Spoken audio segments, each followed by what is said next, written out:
Welcome to Panda's Nightmares, where we explore the dark and sometimes twisted sides of human nature. Tonight's stories are all about the most shocking, messed up ways people got revenge on those who wronged them. These tales of vengeance are so outrageous, they'll leave you wondering just how far someone will go when pushed to the edge. Before we dive in, I want to take a moment to share something important. I'm raising funds for my dad's medical treatment, and any support means the world to me. If you'd like to help, the GoFundMe link is in the description below. Thank you for being here, and now, let's uncover some of the most extreme stories of revenge you'll ever hear. Story 1. My friend and I were fishing at a local creek when his older brother showed up. Being the jerk he always was, he started throwing rocks in the creek to scare the fish and, for his grand finale, tossed my friend's bike into the water. We were only 13 at the time, and my friend was devastated. He was crying, and I felt horrible for him. I jumped into the creek, pulled his bike out, and promised him that one day we'd get his brother back. About a month later, we were fishing again in the dead heat of summer. That day, I told my friend, "Today's the day we get your brother back." I caught a 2 to 3 pound carp, tossed it up onto the bank, and left it there while we kept fishing. By the end of the night, the fish was hot, slimy, and reeking perfect for our plan. When we got back to his place, his brother's car was parked on the street. We took the stinking carp, sliced it open, shoved it under the driver's seat, and rolled the windows about 3/4 up. Then, we went home and forgot about it. The next morning, as I was riding my bike past JT's car, I noticed something odd. The windows were practically black. When I stopped for a closer look, I realized they were completely covered in flies. I admit, I got scared at first. It was way worse than I expected. But by the time I got home, I was laughing so hard I was crying. JT totally deserved it for being such a jerk to us. ... Fast forward 3 days to baseball practice. My friend showed up with a black eye, but smiled at me the second we made eye contact. Turns out, his brother had completely lost it when he found the rotting fish, ran into the house, and punched him in the face. Their mum flipped out on JT, grounded him for the rest of the summer, and insisted my friend could never do something like that. He played innocent the whole time, acting like he had no idea what happened. The best part, the smell never really left the car. From that summer on, we nicknamed JT Lord of the Flies. Story 2. When I worked as an assistant manager at a small video store, there was this one customer who was a complete nightmare. He was rude, condescending, and went out of his way to harass every employee, including our boss. Eventually, I'd had enough of his nonsense and threw him out of the store. Good riddance. A few days later, I happened to see him at a strip mall nearby, running his mouth to a couple of guys. He was bragging loudly about how he was scamming workers' compensation. He even pulled out a fat wad of cash, fanning it in front of their faces, saying, "I got all this free money from lying about my injured hand." What a piece of work. I remembered seeing a workers' compensation fraud hotline listed in the phone book under the blue pages. And guess what video stores keep in their records? Full names, home addresses, and phone numbers. Jackpot. Not only did I call the hotline to report him, but I was able to provide exact details of how he was faking his injury, word for word from his bragging session. He practically handed me all the evidence on a silver platter. To this day, I hope he got what was coming to him. Story 3.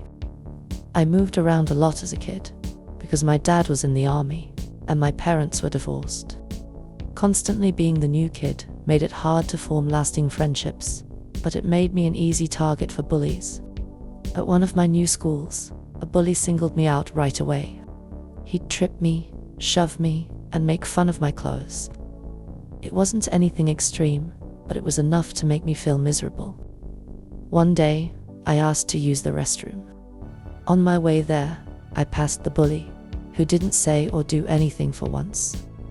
When I walked into the restroom, someone was in the only stall, and they were crapping on the floor. Grossed out, I walked out immediately, thinking I'd tell a teacher.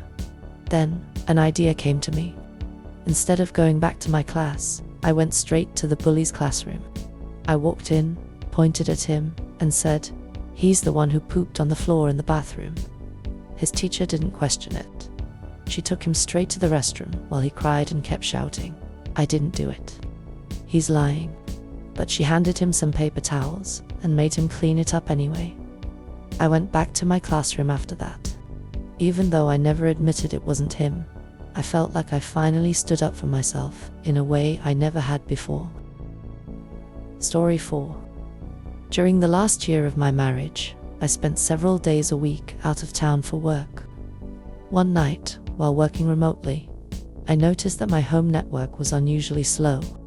Out of curiosity, I ran some traces and discovered that my wife's computer was participating in a video chat with someone in another state, someone she didn't have any family ties to. That set off my alarm bells. I began monitoring things more closely. Over the next few weeks, I collected evidence, unencrypted Yahoo and AIM conversations, and even footage from the security cameras I'd installed due to neighborhood issues. The cameras revealed a man coming and going from my house, at one point even driving my car. Still, I kept quiet, knowing that confronting her would just lead to lies and manipulation. Instead, I identified the man and started gathering intel on him. Then he made a critical mistake. He plugged his laptop into my home network. As a network engineer and security admin, I knew exactly how to exploit this. I monitored his activity and collected usernames, passwords, and email logins. I even rerouted his web traffic through a proxy to observe everything he did. Eventually, I hit pay dirt. He was the admin of a lucrative gaming forum and logged in without SSL. Using his password hash, I created inconspicuous admin accounts for myself. But wiping his forum would have been too easy. Instead, I began deleting posts, thousands of them, slowly and methodically, over 3 weeks. When he noticed something was wrong, I deleted all my admin accounts, except one, my wife's. From his perspective, it looked like she was the one sabotaging his site. She called me in a panic when he confronted her, but I played dumb. Why would I know about his forum? Meanwhile, their relationship imploded under the stress, and I filed for divorce a month later. I had all the evidence I needed from their conversations to close that chapter of my life. To this day, neither of them knows how it all unraveled, but I do. Story 5. I used to live in a tiny town, 250, maybe 300 people. No stores, no gas stations, nothing like that. One day, a local guy decided to open a small shop selling basics like groceries and renting movies. He hired a few of us high school kids to work there over the summer, promising $50 a week to be paid at the end of the summer.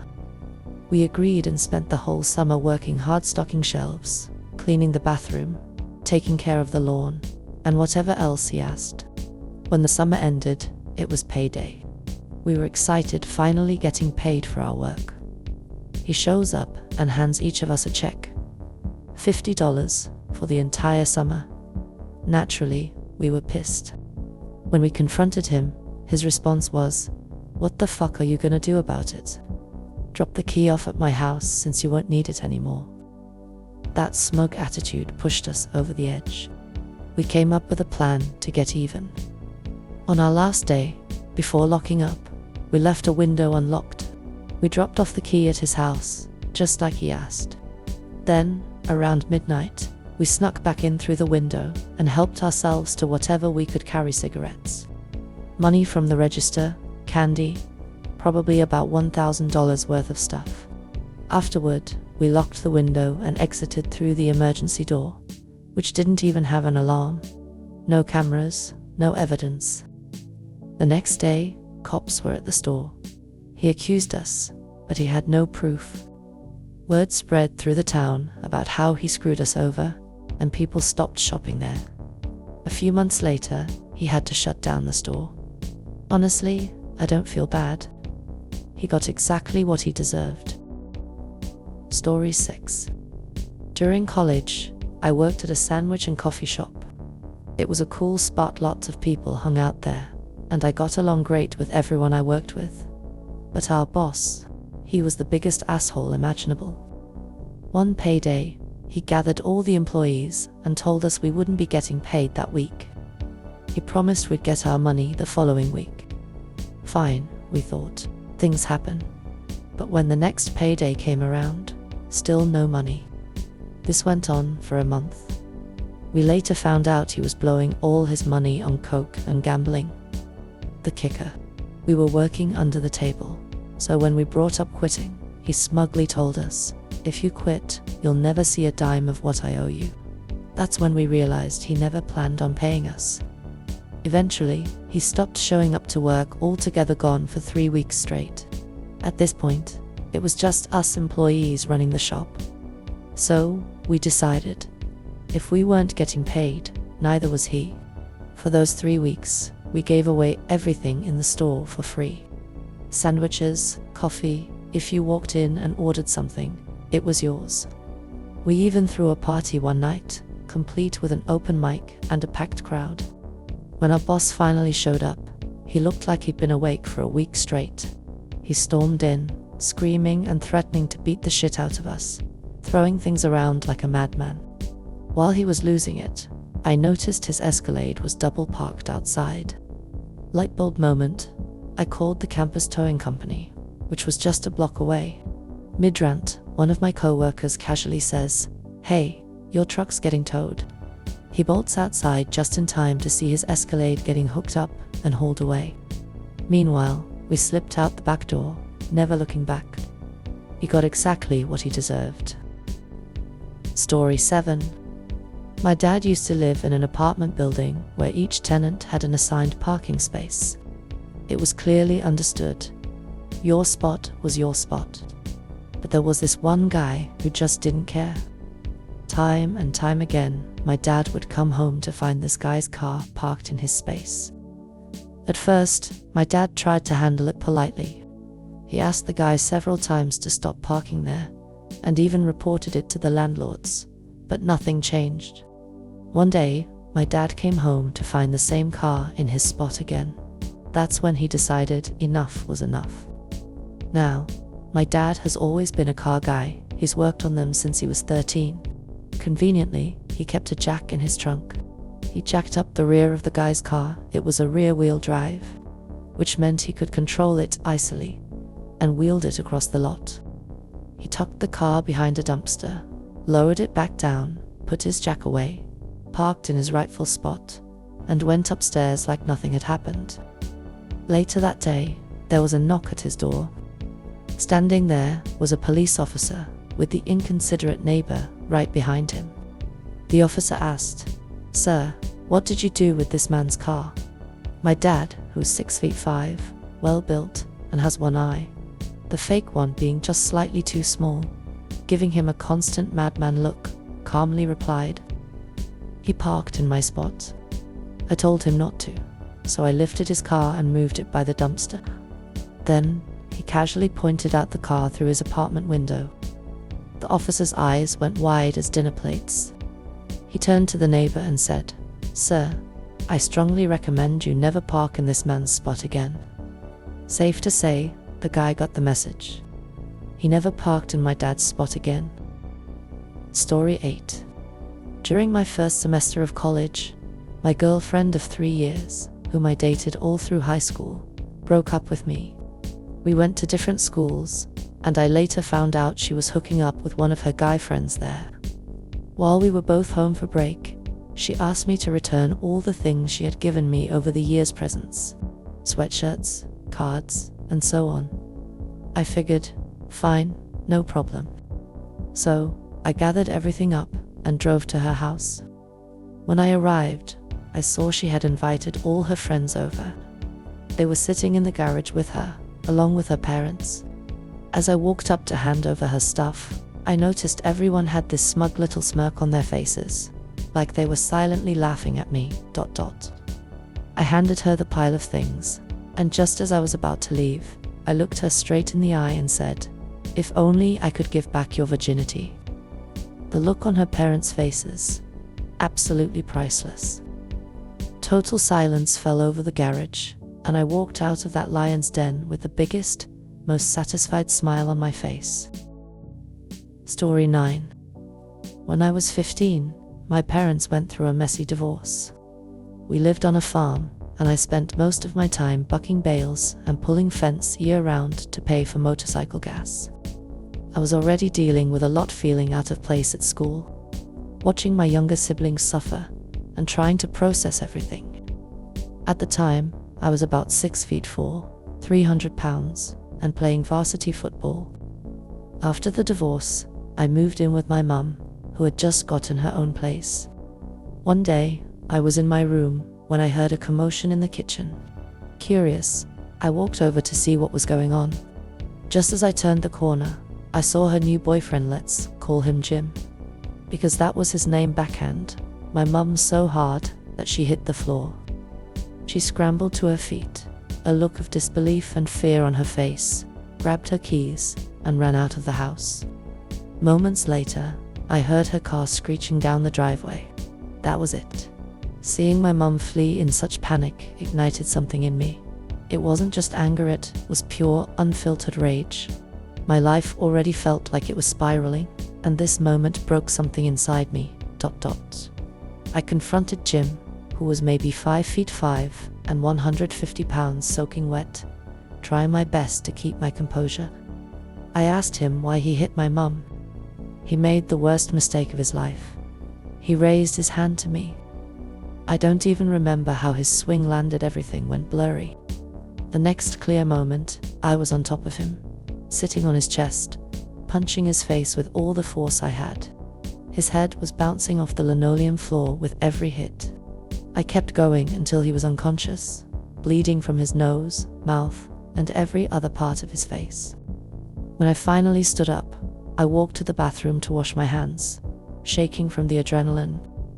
By the time I came back, Jim was still unconscious, a pool of blood spreading around his head. That's when it hit me. I might have killed him. I grabbed him by the feet, dragged him out of the house, and threw him into the bed of his jacked-up Ford pickup. I tossed his coat, keys, and anything else of his eye could find into the truck and left him there. About an hour and a half later, I heard his truck start up and drive off. When my mum came home, she didn't ask a single question. Not about my hands, not about the half-cleaned bloody drag marks on the walkway, not about anything. I think she knew exactly what had happened. Sometimes, I even wonder if she left the house intentionally, knowing how I might react. Years later, I ran into Jim at a gas station. His face still bore the scars of that day, bags under his eyes, a crooked nose, and a gap where his front teeth used to be. And yes, I still feel terrible about it. But in that moment, I just couldn't stand by and let him get away with hurting my mum. Story 10. In 2009, I deployed for a 6-month tour to Helmand Province, Afghanistan. Our missions often ran from Camp Leatherneck to Nowzad, one of the most dangerous routes in the entire AO.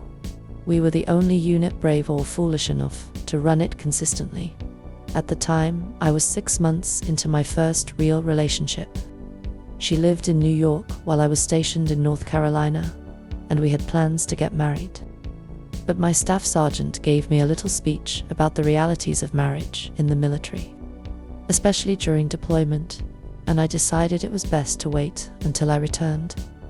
Little did I know, she was already cheating on me, just 4 months into our relationship. I took it hard. For the next 6 months, her betrayal was all I could think about as I navigated one of the most dangerous places in the world. It consumed me. Before I deployed, she had given me a tiny dancer trinket to wear on my dog tags, something her mother had passed down to her. It was supposed to symbolize love, trust, and a future together. I held on to it, even after I found out about the cheating, as a reminder of what I'd lost. Then came the kicker. 5 months into my deployment, Her new boyfriend, level 3 sex offender, violated his probation and went back to prison.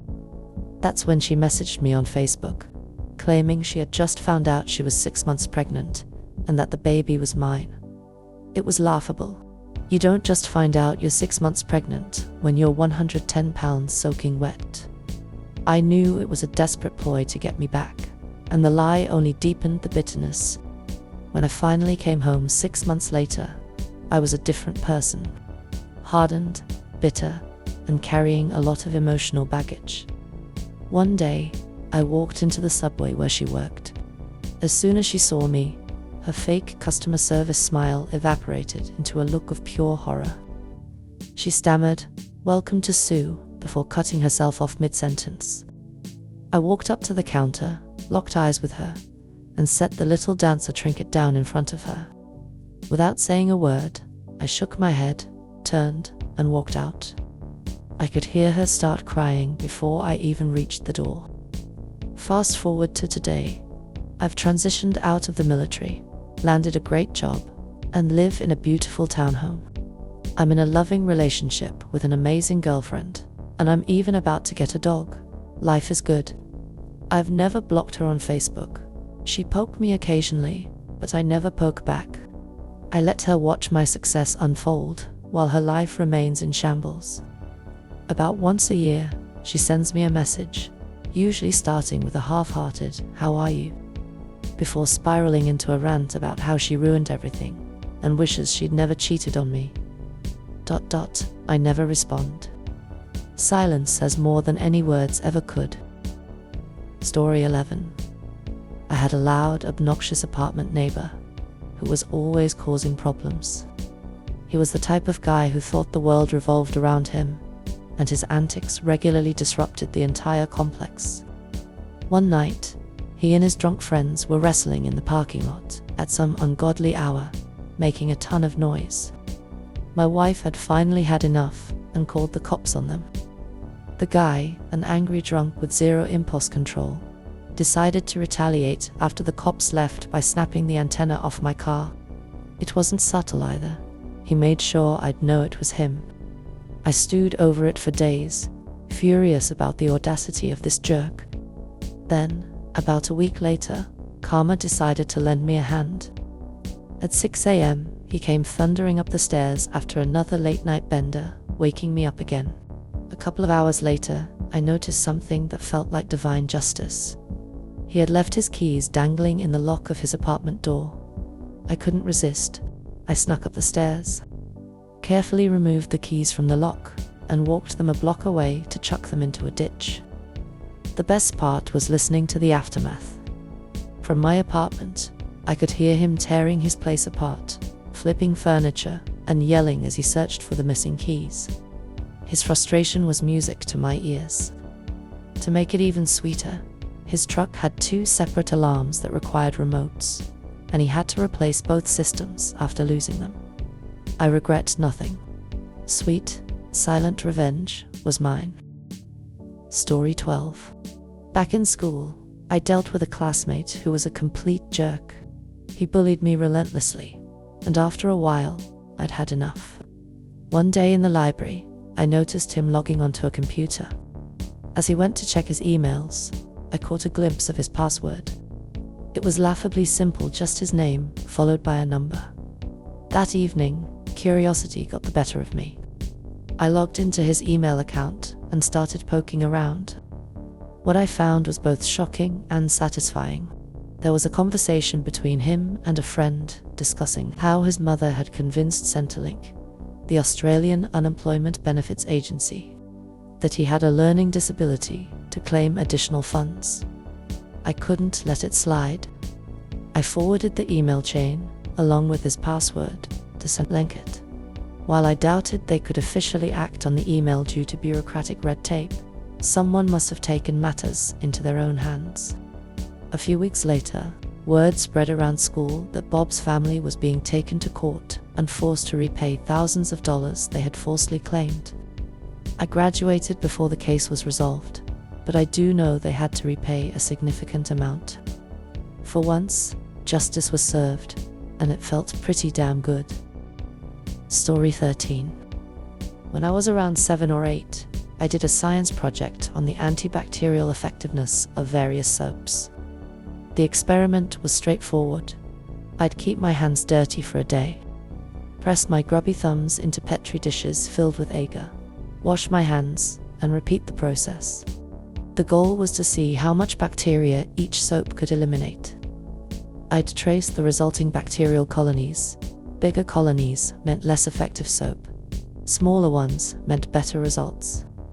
The project turned out well, and I even won the county science fair for my grade in a large metropolitan area. But before all that success, I got into a disagreement with my parents, can't recall the specifics now.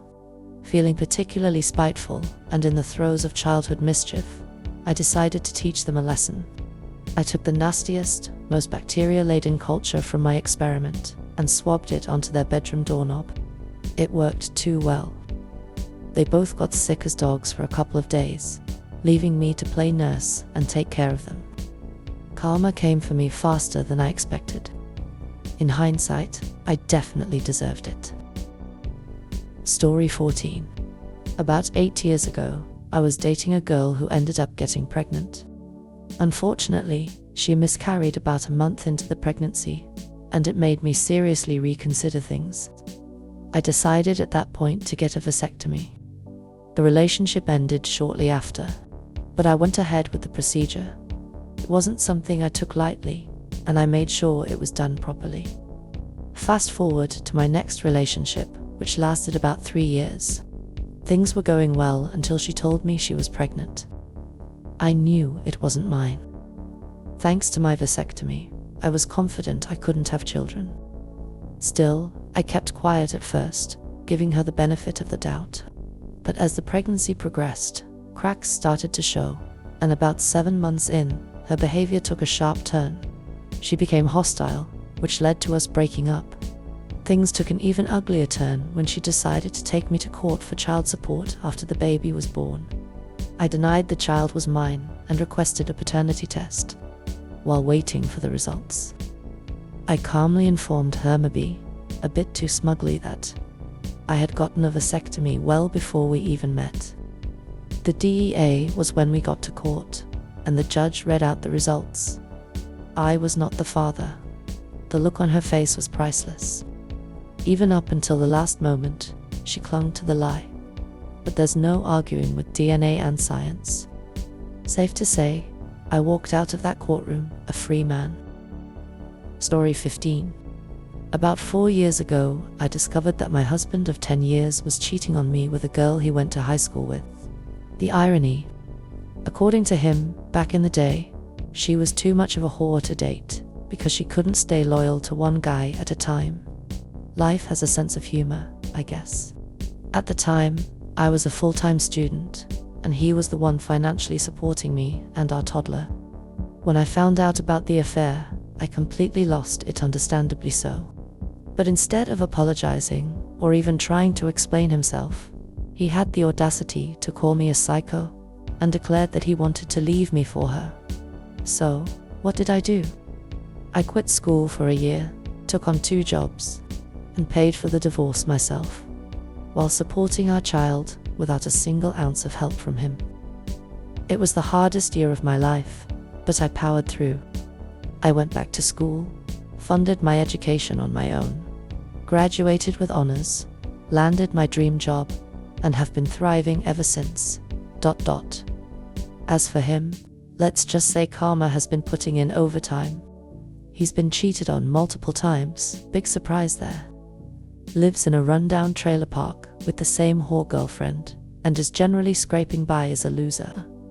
Not exactly a revenge plan, but damn, success really is the best kind of payback. And that's it for tonight's journey into the wild world of revenge. If these stories shocked or amazed you, don't forget to subscribe to Panda's Nightmares for more gripping and unsettling tales. Hit the like button, follow for updates, and check out my other videos for even more unforgettable content. And one last thing, if you can, please consider supporting my dad's medical treatment through the GoFundMe link in the description. Your generosity truly makes a difference, and I appreciate you so much. Thank you for watching, and remember, sometimes the scariest thing isn't the revenge itself, it's the person behind it. Stay safe, stay curious, and I'll see you in the next nightmare.